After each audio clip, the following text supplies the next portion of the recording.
Pasi ma kreu atë punë 5 herë, e kuptova që ishte vjehëri im.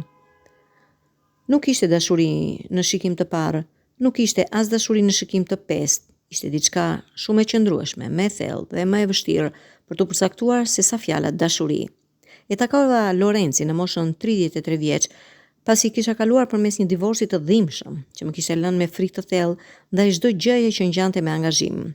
Ai ishte arkitekt, i qetë, i menduar, me sytë e katër që dukeshin sikur po matnin vazhdimisht botën dhe po bënin llogaritë e brendshme.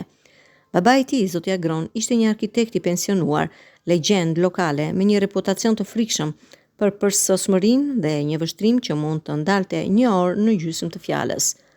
Herën e parë që takova në një darkë familjare, e cila ndjej si një intervistë pune, ai më shikoi nga koka deri te këmbët dhe tha vetëm: "Ti ke sytë e nënës sate." Nëna e Lorencit kishte vdekur 10 vjet më parë. Më pas u kthye në ushqimin e tij. Asnjë koment tjetër, asnjë buzëqeshje. Ishte si të kisha kaluar një skaner të padukshëm dhe të kisha dështuar në pikën e parë. Lorenci dhe unë u martuam 2 vjet më vonë në një ceremoni të vogël. Zotja Gron erdhi i veshur me kostumin e tij të errët, të vjetër. I përgjigj të gjitha urimeve me një faleminderit të rrëmujshëm dhe u largua përpara se të fillonte vallëzimi. Jeta jone e re filloi në një apartament të vogël, ndërsa shtëpia jone e ndëruar, një shtëpi e vjetër bujqësore në brigjet e liçenit, ishte ende në fazën e skicave. Lorenci po e rindërtonte atë vet nga themeli. Problemet filluan kur kontraktori kryesor doli nga projekti, vetëm me një gurë të papërfunduar, instalime elektrike që vareshin si rrëmuj dhe kursime që po shteheshin shpejt. Një të shtunë pas dite, ndërsa rinim duke parë përmbysjen tonë të ëndrave, Lorenci t'ju kuput nervi. "Duhet i thras babait", tha, duke thënë fjalën sikur të priste një dentist. Zotja Gron erdhi një orë më vonë, me një fustan pune të vjetër dhe një kuti druri të madhe mjetesh. Ai eci nëpër shtëpi, një 20 minuta, duke prekur muret, duke trokitur në trar, duke shikuar këndet. Nuk foli asnjë fjalë. "Çfarë mendon baba?" e pyeti Lorenci më në fund. Zotja Gron ngriti syt. "Mendimi im është se ju të dy jeni të pamend dhe ky vend është një katastrofë, por ka një skelet të mirë." Ai më shikoi për herë të parë. "Ti," tha, "a ke ndonjë aftësi praktike? A di të përdorësh një kaçavit? A di të matësh?" "Jo," përgjigja, duke ndier turpin, duke më zjarrosur faqet. "Atëherë do të mësosh." Kështu filloi. Takimi i parë, e para nga 5. Takimi i parë. Ai erdhi një të shtunë në mëngjes për 8 javë. Mësoi të vendosja pllaka, të niveloj dhe të përziej llaç. Punë rënd fizike, nuk fliste shumë, vetëm udhëzime. Me pak ujë, mbajeni vijën, kjo nuk është e drejtë, hiqeni dhe filloni përsëri. Unë mërzitesha, dëshpëruesja. Ai nuk u lëvdoi kurrë, por gjithashtu nuk u ankua. Një ditë, kur kisha shtrembëruar plotësisht një rresht, u ul në një blok betoni dhe tha: "Arkitektura nuk është për të përsosur, është për të bërë diçka që qëndron. Gabimet tuaja tani do t'i përmirësojnë ato të ardhshme." Ishte komenti më i gjatë që kishte bërë. Ndjeva sikur kishte marrë një medalje. Takimi i dytë. Pasi themelet u vendosën, erdhi koha për kornizat e dyshemes.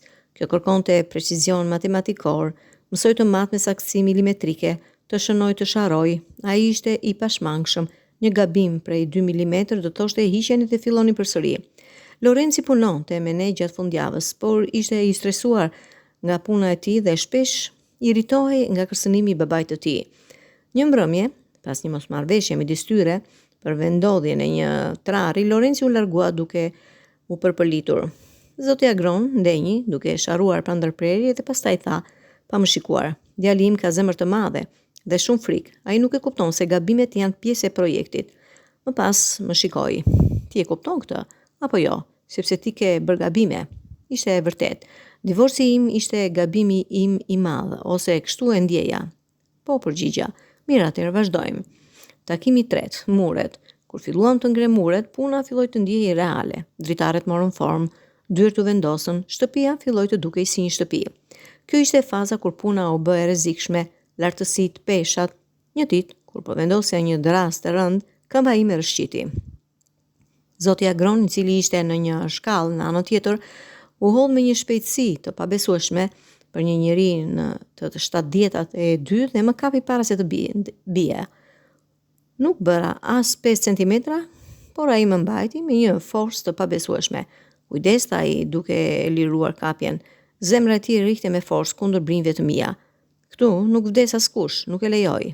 Atë mbrëmje kur ai u largua, Lorenzi më tha, ai nuk e ka mbajtur askënd qysh në Naime. Takimi 4. Kur shtëpia u mbyll, filluan punët e brendshme, punimet e drurit, pragjet e dritarëve, raftet. Kjo ishte pjesë artistike dhe këtu zoti Agron ndryshoi. Ai filloi të sill skica, vizatime të hollësishme të rafteve, dizajnet ndërlikuara të shkallëve. Këtu tha, duke treguar një mur të zbrazët në dhomën e ndënjes duhet një vatër, jo një moderne, një e vjetër, prej guri nga liçeni. Kështu shkuam së bashku në breg të liçenit duke mbledhur gure të sheshtë dhe ai më tregoi se si të zgjedh ato me ngjyrë dhe teksturën e duhur. Kur punonin, filloi të flas për nënën e Lorenzit, për mënyrën se si ajo e kishte zgjedhur çdo kornizë të shtëpisë së tyre të parë, për vështirësitë në diktaturë, për mënyrën se si arkitektura ishte vetmja liria e tij. Fjalët e tij ishin të pakta, por të dendura, të mbushura me një histori që nuk e kishte treguar askujt. Takimi 5. Vendosja e fundit. Shtëpia ishte pothuajse gati, mbeti vetëm një detaj, dera hyrjes. Zoti Agron kishte prerë dhe gdhendur një derë prej drurit të fortë lisi me një dizajn të thjeshtë të bukur. Ai erdhi një të diel në mëngjes duke e mbajtur atë në kamionin e tij. Kur e solli, unë dhe Lorenzi e prisnim. Ai e mbajti atë për 1 minutë duke e parë dhe pastaj ma dha mua. Ti duhet ta vendosësh, tha. Unë? Por ti e ke ndërtuar këtë shtëpi sa unë ose djali im. Ti ke dirësitur për të. Ti e ke mallkuar atë. Ti e ke dashur atë. Vendose derën. Kështu që me duar drithëruese, me Lorenzin dhe zotin Agron duke e mbajtur, unë e vara drasën e fundit të shtëpisë sonë. Kur të gjitha butonat ishin të shtrënguara, zoti Agron hapi dhe mbylli atë disa herë duke kontrolluar rreshtimin. Pastaj mbylli syt dhe e ndjeu me dorë. Është mirë, tha. Pastaj më ktheu syt e tij të katër që tani nuk dukeshin më të ftohtë, por të thellë, si liçeni në një ditë pa erë. Tani je në shtëpi. Në atë moment e kuptova. Nuk ishte vetëm për të ndërtuar një shtëpi. Ai kishte përdorur atë 5 takime, ato 5 faza, për të më ndërtuar mua, për t'i dhënë besim në vetvete përsëri, për të më treguar se si të krijoja diçka të qëndrueshme, për të më integruar, jo vetëm në familjen e tij, por për veten e tij të brendshme, në mjeshtrinë e tij, në trashëgiminë e tij. 5 takime për të ndërtuar themelet, për t'i dhënë kornizës, për të ngritur mbrojtjen, për të shtuar bukurinë dhe më në fund për të vendosur pragun, simbolin e kalimit nga e jashtmja në të brenddshmen. Në darkën e parë në shtëpinë tonë të re, zoti Agron bëri një të ngrënë, për shtëpinë që ndërtojmë dhe për ato që na ndërtojnë neve. Kur e përqafova atë natë për herë të parë, si e bija e tij dhe jo si e huaja e tij, ai më përshpëriti në vesh.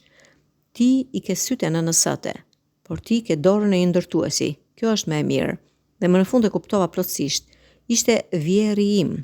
Jo nga martesa, por nga puna e përbashkët, nga djersa e përzier, nga drasat e gabuara, dhe sakt edhe nga faktori thjesht, se ndonjëherë mënyra më e thellë për të dashur dikë është të ndërtosh diçka